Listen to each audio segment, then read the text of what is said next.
Hi, everybody. I hope you're all well. I've forgotten what day it is. Happy Thursday, I think it is today. I am delighted to see you all. Is it Thursday or maybe it's Wednesday? No, I think it was Wednesday yesterday. Anyway, I am back here. It's Sam Blake, confused as you can tell. I've been busy writing this morning and I always lose track of time and place when I'm doing that. I am reading little extracts from the dark room every day this week. There we go. And I'm just going to read you a little bit more of Caroline's story, which we had a little bit of the other day. But the good news is that the dark room is only 99p on Kindle for a very limited time. So do grab your copy while you can. And it is, and you can buy it for friends too. So you don't just have to get one for yourself. So let's take a step inside the dark room, and we're going to be joining Caroline now. Some of you might have heard this. Some of those of you who were able to come to the launch, our online launch, which we'll be releasing details of soon, might have heard this. But I thought I'd give you a little insight into Caroline's world. So basically, the dark room is set in West Cork, in a country house hotel called Hare's Landing.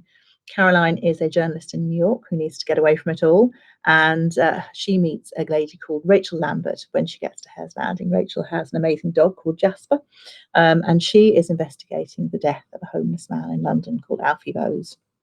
There are a lot of twists and turns in this book, and it's a little bit spooky. So let me just read you this little bit. This is a spooky bit, be warned.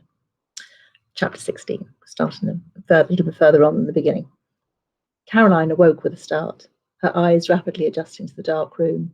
She'd left the curtains open when she'd gone to bed, and through the window opposite she could see heavy cloud blocking the starlight, its edges glowing eerily silver in front of the winter moon, not strong enough to penetrate the window in the high-ceilinged bedroom. She strained her ears. What had woken her? A sound outside, or something inside the house?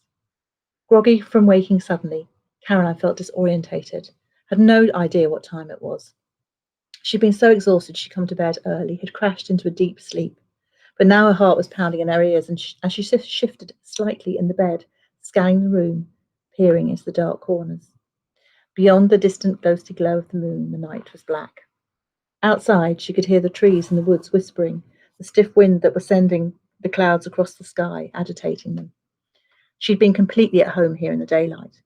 But as she leaned forward to look out the side window cut into the sloping ceiling, she could almost feel the trees watching her, the sound of their movement echoed by the roll of the waves crashing on the shore below the boathouse and the beating of her heart.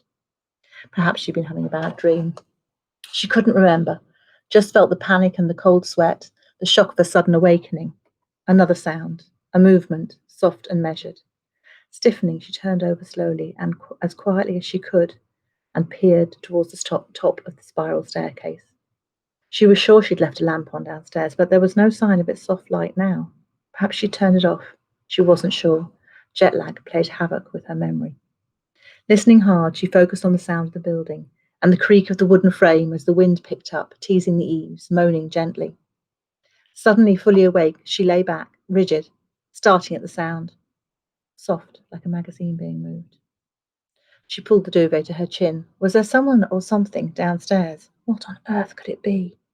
Nobody had mentioned about the boathouse being haunted, but after talking to Imogen, she was starting to believe the rumours about the main house. She'd locked the front door when she came up.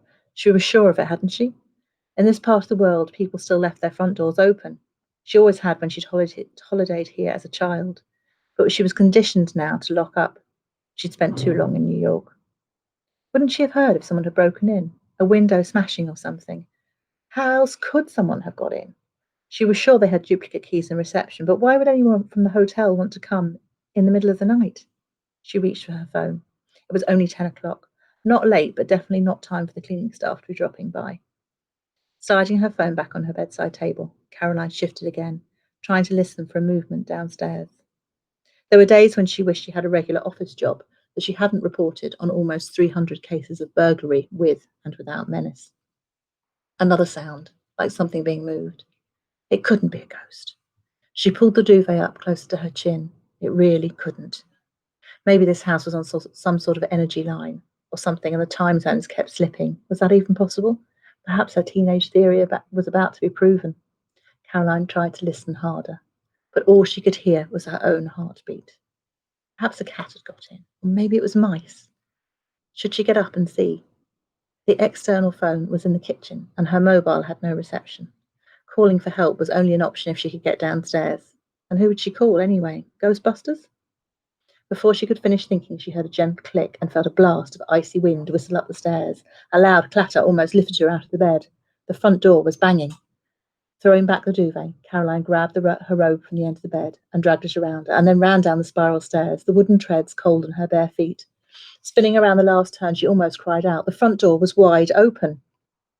Caroline crossed the tiled floor as fast as she could, her robe swirling as she slammed the door closed, her heart hammering in her chest. Turning, she fell back against the door. Holy God! She scanned the living room, looking for signs of disturbance. Had the door blown open and the wind caused the noise she'd heard? She finally caught her breath and tried to think rationally. She was in the middle of nowhere. This wasn't the Upper East Side. This was a vacation net. It was hardly going to be filled with her best jewellery or tech equipment. Her eyes darted to the kitchen counter where she'd left her laptop charging. It was still there, sitting in plain view. It must have been the wind. With all the stress of the past few days, she hadn't been sleeping. She must have been so tired when she went to bed that she'd not shut the door properly.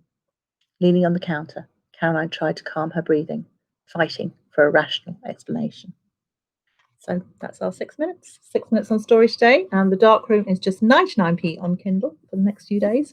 So do grab it and maybe buy it for a friend. Thank you very much for listening.